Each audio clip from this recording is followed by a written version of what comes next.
ดึกกว่านี้อ๋อเพิ่นไปสร้างบ้านอยู่ตรงสี่แยกค่ะหลังหนึงอยู่ค่ะบ้านเพิ่นเป็นสองหลัง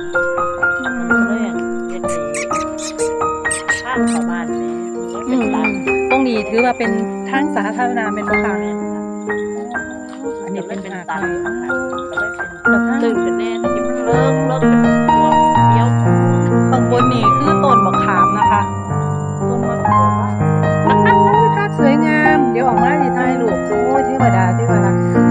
เวลามีบุญประเพณีงานเนี่ยเกิดมาเส้นนี้บ่ค่ะจะเฮ็ดพิธีกรรมอีหยังทางนี้บ่ค่ะหลายมื้อแล้วนี่ส่วนนั้นเกษตรศึกษานิเทศว่าสิพามาเพิ่นสอนรถโอ้หากใหม่ใหญ่เนาะ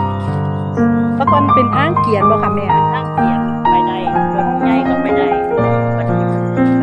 แล้วตรงนี้มันไปสอดใส่กันนี่